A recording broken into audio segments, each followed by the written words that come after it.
ABC juice খাওয়ার চক্করে কিন্তু সকাল সকাল খাটনি খুবই বেড়ে গেছে। তবে এটা ঠিক বেশ অনেকক্ষণ পেটটা ভরা থাকে। তোমরা যারা এখনও স্টার্ট করোনি কিন্তু দেখতে পারো, এই শীতকালটা কিন্তু শরীরটা একদম ফিট অ্যান্ড ফাইন হয়ে যাবে। আমি আজকে এর মধ্যে কমলা লেবুও দিয়েছি। এইখানে আপেল কুচিয়ে নিচ্ছি, তার সাথে কিছুটা হাফ আপেল, হাফ কমলা লেবু, বেশ খানিকটা বিট গাজর কুচিয়ে নিয়েছি।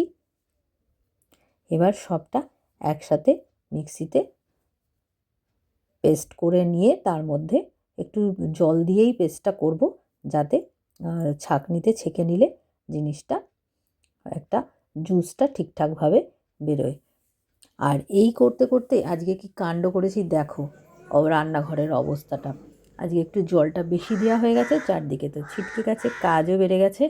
সকাল সকাল এমনিতেই এই জুস বানানোর চক্করে কাজ বেড়ে গেছে, তার মধ্যে যদি কোনো দিন এরকম একটা ব্লান্ডার হয় তাহলে তো বুঝতেই পারছো কীরকম হবে। যাই হোক, এই জুসটা কিন্তু আমলকি দিয়ে খেলে একটু মানে কষ লাগে, একটু টেস্টটা ভালো লাগে না।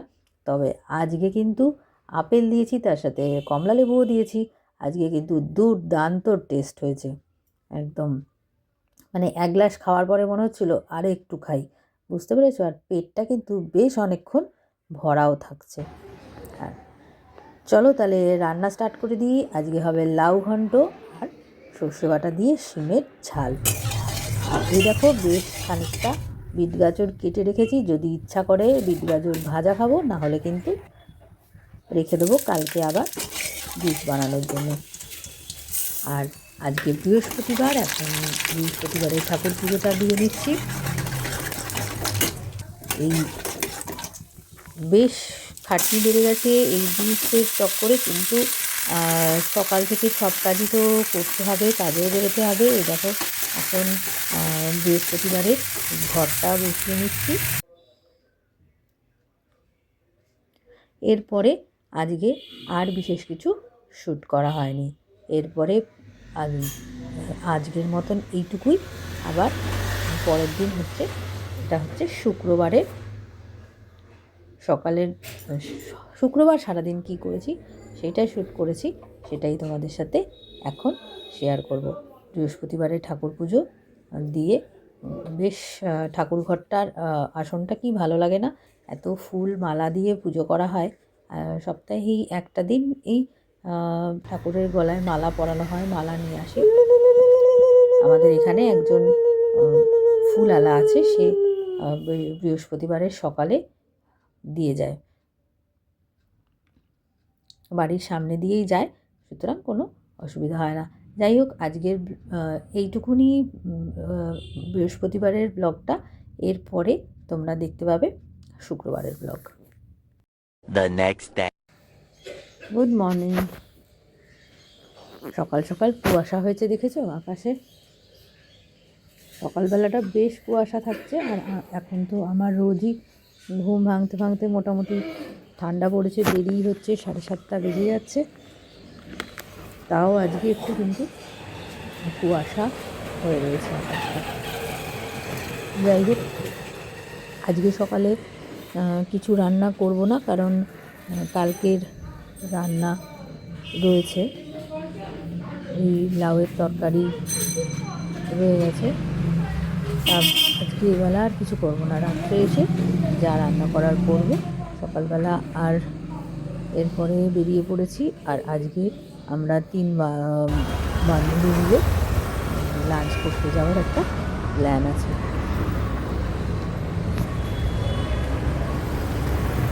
কাজকর্ম সেরে বেরিয়ে পড়েছিলাম, 3 বন্ধু মিলে চলে এসেছি গল্ফ গ্রিনের চাউমিন। আজকে 3 জনের চাইনিজ ফুড দিয়ে লাঞ্চ সেরে নিলাম। আর তারপরে জানোই তো, মেয়েরা থাকলে গল্প, হাহা হিহি, আড্ডা, ছবি তোলা, এগুলো তো আছেই।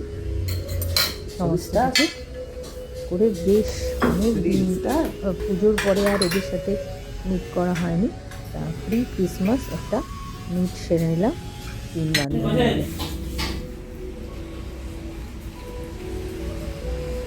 খাওয়া দাওয়ার সাথে নিজে সাথে খাবো বলে সেলফি মেয়েকেও আমি ইয়ে বানিয়ে এসেছি জানিস তো, চলতেই থাকবে। ফ্রাইড রাইস চিকেন বানিয়ে কোনো এসেছি। মানে এটা কোনো অপশান নেই, হবে না এরকম কোনো ব্যাপারই কিন্তু নেই।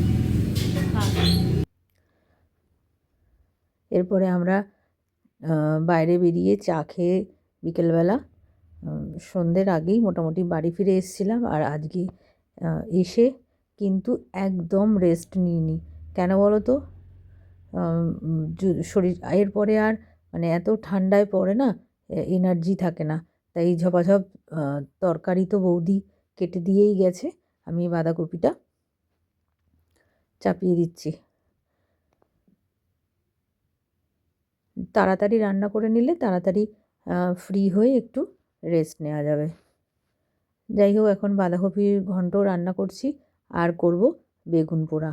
হাজব্যান্ড বেগুন পোড়া দিয়ে রুটি খেয়ে নিতে পারবে, আর যদি বাঁধাকপি খায় খাবে, আর যদি মনে করে খাবে না তাহলে এমনি বেগুন পোড়া দিয়ে রুটি কিন্তু ডিনারে একদম শীতের বেস্ট খাবার।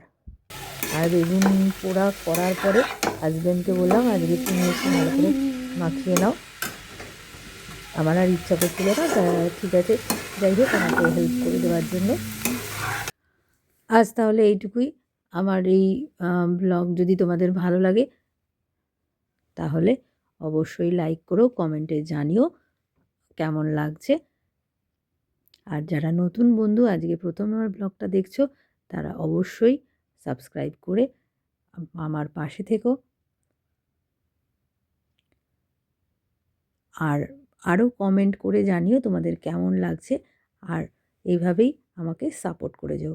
তাহলে চলো, টাটা। ঠান্ডা পড়েছে, খুব সাবধানে থেকো, ভালো থেকো, সুস্থ থেকো। তোমাদের সাথে আবার চলে আসবো পরবর্তী আরও একটা ব্লগে। তাহলে আজ এইটুকুই।